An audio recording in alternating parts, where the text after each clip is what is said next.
Welcome to the T's and C's. Tisa and Chantal. Also known as the Terms and Conditions.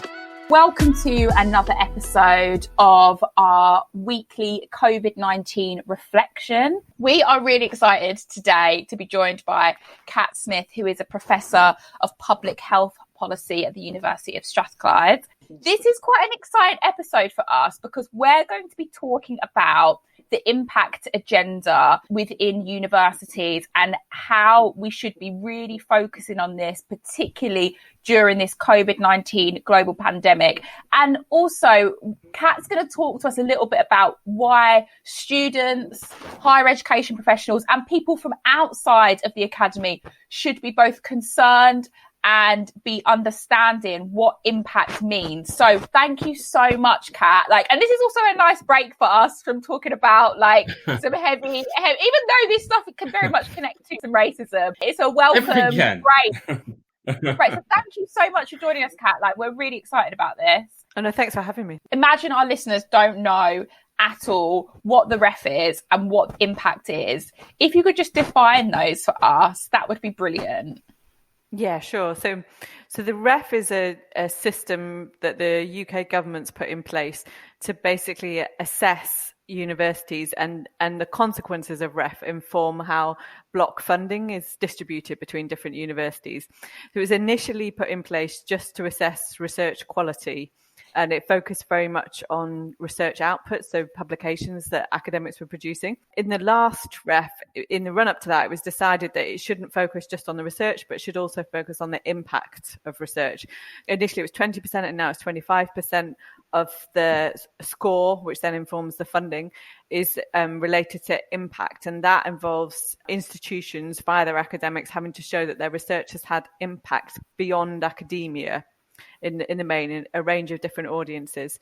And it's assessed through a case study. So it's a very short form that people have to use to demonstrate that their research has had impact in a documentable way. So you've got to be able to trace it through from your original research that you published to the final outcome. And that process, so that's part of the impact agenda. There's another part of the impact agenda which isn't related to the REF but related to research funding, which is when academics are applying for funding, they increasingly have to make clear how their research is going to have an impact on audiences beyond academia. There's some pros and there's some cons to that, so we can talk about those. But that's just to kind of describe what REF is and what the impact agenda is. In certain subjects, it'll be easier to demonstrate impact, right? Tangibility. In my field or any kind of humanities or social sciences, how do you demonstrate tangibly in a kind of concrete way in terms of outputs that you're having an impact? How do you demonstrate an idea? Yeah, so it's a really good question. So that is one of the problems. And people said from the start of this process that it's going to be much easier for some subjects than others. And it's not, I think those of us in the social sciences have a tendency to think, and I thought this before we wrote the book on the impact agenda and did that research, I had a tendency to think if you were in the more STEM subjects like science and maths and engineering, that'd be easier to demonstrate your impact. But what we discovered in doing those interviews is that's only true if you're in specific bits of STEM subjects. If you're in theoretical physics or maths, it's also equally hard to demonstrate that your impact beyond academia, because often people in those contexts are contributing to ideas or thinking which may then inform other people's work who might have a more applied approach. And then you can track it through over a very long period of time where lots of people have cumulatively contributed to something that maybe it does have some kind of impact somewhere. And it would be the same with social science ideas, that the ideas inform things that happen in the world, and critical thinking over time can play a really important role in shaping policy decisions. But it often happens in a much more cumulative, kind of amorphous way that is really hard to track the impact of. And it also isn't within the gift of academics if they're producing ideas that are quite critical and, critiquing government thinking at the moment, critiquing some of the ideas that are really dominant. It's not really within our gift to ensure that those are enacted in some way. We can push as much as possible, but I think all we can do is push, and not all the ideas are going to have an impact. So I think it's incredibly hard to plan to have a documentable impact. And there's also a big role of kind of serendipity and luck. So if you think about people that were working on novel coronaviruses, obviously they're going to have great impact case studies in a few years' time because their work external events mean their work has become incredibly important in the here and now. If we hadn't had the pandemic, or it had been a different kind of pandemic, it would have been different kind of research that was important. And for me, what that shows is it's really important to allow academics space to do work that isn't just attending to the policy agendas of the day and just attending to what people in power currently feel are the important things. You need academia to be a space in which critical thinking is really encouraged, and which ideas that don't have immediate impact but might have a really important role to play in longer term shifts in thinking and so on, those things need to be allowed to happen. And academia has traditionally been a space in which that kind of work has been protected and encouraged. And so one of our concerns about the impact agenda, which we talk about in the book, is the fact that it seems to be squeezing these more critical thinking, blue skies thinking type spaces. For the purpose of this moment, Kat, so obviously the REF has been in place for how many years now? Several iterations, but prior to that was a research assessment exercise, and it was introduced in the 1980s first. Right, okay. But it was less heavy. This government policy made it much more exacerbating for the reason that you've given right now. But my question, I guess, focuses on this moment right now. As we know, many students, let's talk about undergraduates for a moment, are going to be looking to do their degree mainly online. The university is changing. The way we teach, the way we support students are changing.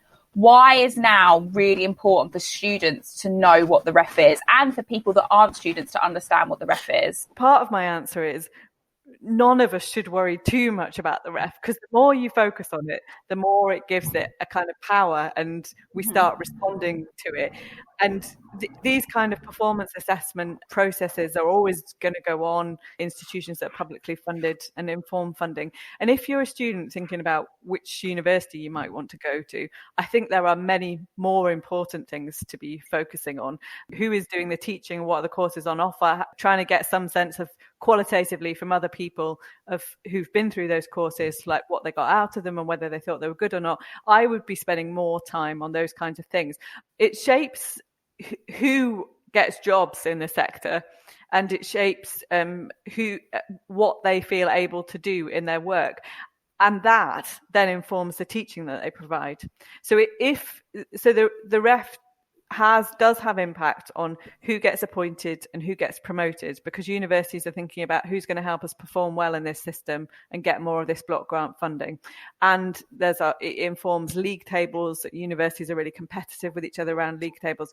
So it informs these things going on in the background, and therefore it informs who gets promoted, who gets appointed, and what academics, people in that system, think that they need to do in order to get a job, secure a job, and be able to secure research grants and so on. And the impact agenda part of that, so it does have some really positive impacts, I think. So I think academics have been encouraged to work with people outside the academic sector, make more links, and that can include with third sector advocacy groups, with commercial sector and with policy sector. So people are encouraged to make those links, and sometimes they're bringing those links into the teaching space, and that can be really beneficial for students. So there are positives, but the kind of concern that I'd have is it starts to encourage academics to do work that is in line with existing ways of thinking, say in industry or in the government and so on. So the easiest way, if you were thinking about as an academic, how do I show that I'm going to do some research and then have this documentable impact? The easiest way to do that would be to do some research that's almost on a consultancy basis, kind of responding to something that the government or an external actor has said. We want to know the answers to these questions, and then to do the kind of research that gives them the answers to the questions that they've set the parameters of. They're likely to use that research because they said they wanted it to start off with. And that is really out of kilter with, I think, how critical social science has tended to operate, which is much more to take a step back and raise questions about how assumptions that we make, dominant narratives, dominant discourses, to start to challenge those and to encourage students to think critically about the dominant narratives and assumptions that they're encountering. And that kind of work, I mean, as came through from your questions, is much harder to document impact on. So I think it's fine if we encouraging just some academics to do some impact work, or if the impact agenda was just about encouraging academics to have conversations with people outside academia. I think that can all be positive. But if it goes too far and starts to encourage academics just to focus on research that's addressing questions that have been set by external actors, I think we then start to be at risk of losing that critical space that sociology and other social sciences have really shown how important that is over the years. The impact can be seen as I think it can be seen as a positive thing, because I think sometimes it links academia to the real world.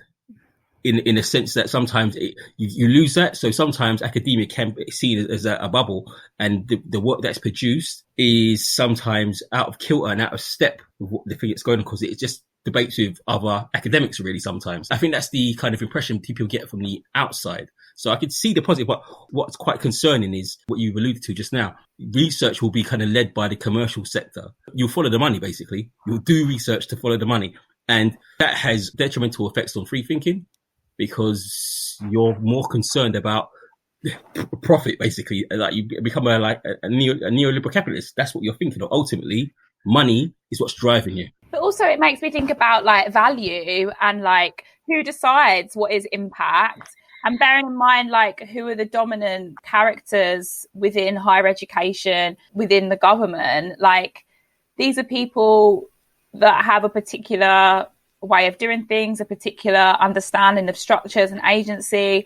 Me and Tito spend a lot of time like critiquing within and beyond the academy because of the demographic of the academy, and obviously people that are making decisions about impact are similar in their demographic. It might not be similar in their thinking, but it just makes me think that it's just another way of maintaining the status quo, and what is seen as risk, like what is seen as good impact, bad impact, like, do you know what I mean? It's all these different things. And I know what's really interesting about this conversation is this is something that are people that we look up to, people that have been on the podcast, academics have been talking about for years. I guess we're just sort of coming at it from student perspective and thinking now within this moment how it's possibly going to be getting even worse for people within the sector. Yeah, I mean, I think they're all really good points, and we share those concerns we talk about in the book, and particularly this question that you've raised about what's good impact and bad impact and who decides. Guidance around impact, really interestingly, I think doesn't seem to come with any kind of ethical framework or any kind of diversity assessment, whereas there have been moves to introduce them. There's no diversity assessment for the impact. Yeah. So we looked at that the last time. It's possible it'd be introduced for this time. It wasn't last time. And so me and a colleague called Ellen Stewart tried to do a bit of assessment. We just took social policy as one of the more applied social sciences.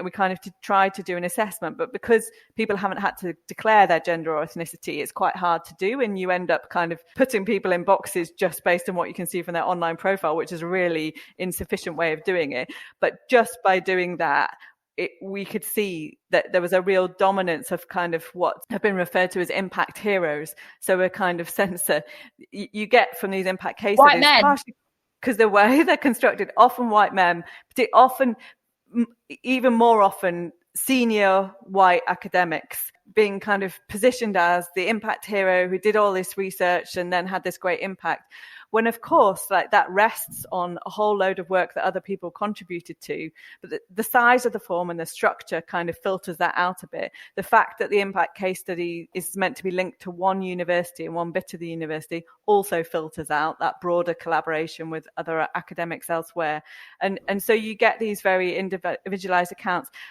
And also, in addition to that, as we kind of reflected, who are the people that are well positioned to be having impact and to be able to ask people from the external kind of policy and commercial sectors to provide evidence that they've had impact. And you start to see how things like Old Boys Network operates in ways that filter through to this kind of system. If you went to school with very privileged people and they're now in senior positions and you've kept those connections up, or you go to dinner parties and you meet them, those kind of informal connections can be really important to this being able to demonstrate impact. And all of that reinforces certain sectors of society being able to do really well out of this process, whilst other earlier career academics, people who've got caring responsibilities, may not be as well well networked and so on, I think it's a much more of an uphill battle for those people to demonstrate impact. I didn't think it was even possible to introduce the theory of like rationalization into people's thinking. Had to rationalize it and make it like a capitalist model, like the same system, a system of hierarchy, a system that kind of flattens out structures and makes people disappear. And I didn't think that was actually possible, but they've managed it. Like that's actually quite scary, actually, I think. Yeah, and I really think it's disappointing that the way in which the impact case studies are constructed in the ref doesn't do more to encourage a sense of collaboration, synthesis, building on others, and an attention to early career researchers. So I think those are all things that could be relatively easily fixed if there was a will to do so.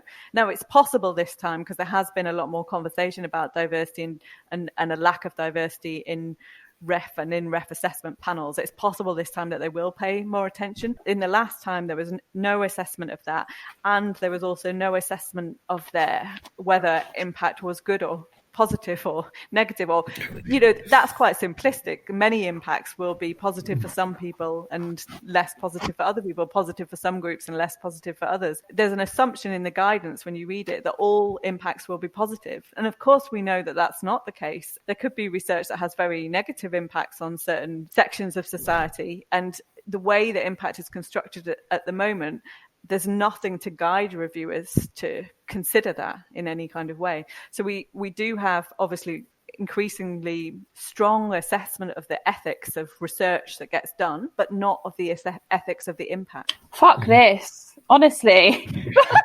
it's so grim. I thought, like, do you know what? I was sat here like, right, we got Prof. Kat Smith coming on. She's going to teach us about impact, but it's depressing me. It's depressing me because it's just another layer of bullshit. Like, I know this is something that people have been going on. I don't want it to seem like I'm being naive. I did know that this was madness. I knew it was not a good thing, but I guess hearing you break it down like this, it does make it much more clearer as to how just oppressive and neoliberal. So if you had ethics around impact, right? Yeah. So when I used to put out graduate recruitment scheme application forms, and they would say that what's your impact, and no one ever talks of their own stuff as having negative impact, even though they might be. You'll always have a tendency of a bias to try to show it in the best light possible. Yeah. So is there a weakness in it'll make academics do stuff to try and show their work, even though they're like to kind of hide the negatives and play up the positives more? Yes, I think there's a problem in just not having any kind of framework to assess the ethics of impact, or even to encourage academics to think about it. And so that, of course, whenever you're putting anything into these kinds of systems, you're trying to tell a positive story.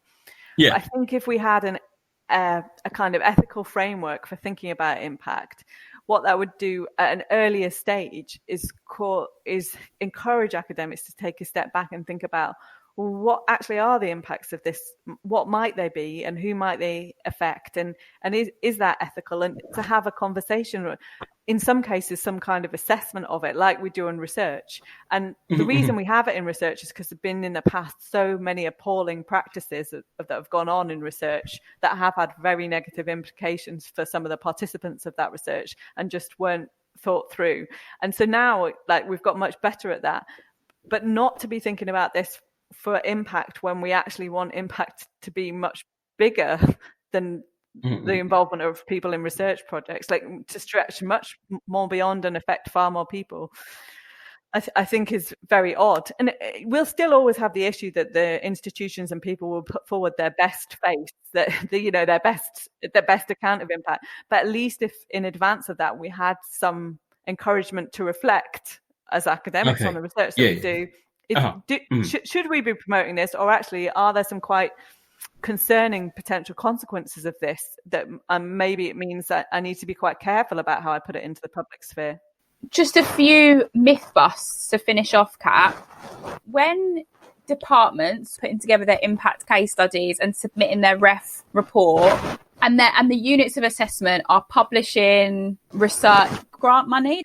Yeah, so there's a number of things that they have to talk about in the research environment. So grant money, PGR students, support, postgraduate research students, support for early career researchers, and it's in that kind of environmental section that they might say something about diversity. Then there's a big chunk of focus on publications and outputs like journal articles. And then there's this impact case study section. And what if you're a member of staff that hasn't been able to do anything quote unquote impactful? So there, the current arrangement does a bit better because it only requires impact case studies for 10 members of staff. So you can, and we found in the book that some kind of groups of academics were really approaching this as a team, and they'd say, okay, so those people over there, like their work is really working with external actors, so they can focus on the impact and the rest of us don't need to worry about it. You know, we can carry on doing the work that isn't aligned with that agenda. And so in some ways, that current ref system does allow some protection, and I think that's really good. Where that isn't the case is when academics are applying for grant funding, and it's increasingly expected, even though they've recently removed pathways to impacts as a separate statement, it is really expected that you can show that your work is going to have a direct impact on some kind of external audience. So it's a pincher movement, really, like you're being assessed for impact on the work you've done, but also the work you're going to do and want to do if you need any kind of funding for it. It sounds like there's a lot more. It puts a lot of pressure on academic staff, right, to do this. It sounds like it makes your workload a lot more hectic. Yeah, no, I think absolutely. I mean, there's many good things about academic life, and it's quite flexible. That's one good thing, and you have a lot of control over your work plan, but it is intense and there are a lot of pressures, and increasingly I've seen colleagues leaving academia early on because of these competing pressures, because it's very hard to do research, to teach, to do administrative kind of management jobs, and also to think about impact. And impact related work tends to be quite resource intensive. It tends to take a lot of time. It's about building relationships, really coming to understand your external partners. And then because of REF, you've got to try and document all of that all the way through. And those things often can happen at times that aren't convenient for people with caring responsibilities, like evening policy launches, like having to be away from home to meet with your partners and your policy partners and so on. So it is an extra pressure. And at the moment, I think there's a sense that if you do it well, you could get promoted or it could help you get a job. But there isn't a sense that you're given a dedicated bit of time to do that and a relief from other burdens. So you've kind of got to fit it in amongst everything else. Academics or lecturers you're teaching, you're writing, you're researching, you're doing pastoral care as well. We've got a mental health crisis across the whole sector. We've got institutional racism. We've got neoliberalism. We've got fucking 10 grand fees or whatever it is now. It's just broken. But all this against a backdrop of basically funding's going, because this current crisis, universities will be one of the many institutions that will be struggling to find money. And during the last financial crisis, I was in banking and we funded a lot of university buildings, right? Usually the funding structures are quite complex. And once that funding goes, it's a problem. And to universities, the first thing they look to do is make academics do more work so they can cut more staff because it saves more money. Yeah, I know. I do think that's really concerning. And I think there's a range of potential things that might happen with impact. So one is that the funding for research might be drastically reduced, and for universities generally, and there may be an increasing sense that academics and universities need to get that from other sectors, not from the public purse. And if that happens, if there's a sense that you get more research funding from commercial sectors and so on, I mean, there'll be some bits of academia that do well out of that, but it won't be the critical social sciences, because who are the external actors that engage third with that? sector. Exactly. It's the third sector who are also massively affected by the current crisis and funding crisis. So that is a concern. On the other hand, if universities stop getting such a large block grant, then the whole REF approach gets called into question, I think, because it's quite expensive to have this kind of big every few years to get all universities, their research and their impact case studies to be assessed and so on. And if it's an increasingly small amount of money that's being distributed as a result, then I think we may see a quite radical change to that whole REF system, and it may really be called into question.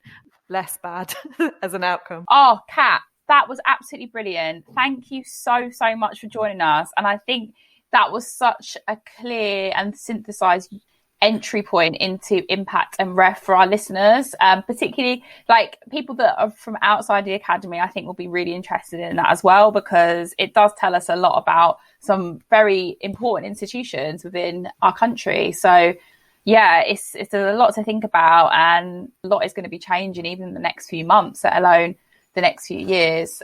So yeah, thank you so much for joining us. No problem. Thanks, Kat. It was really nice to meet you both. Thanks for doing it.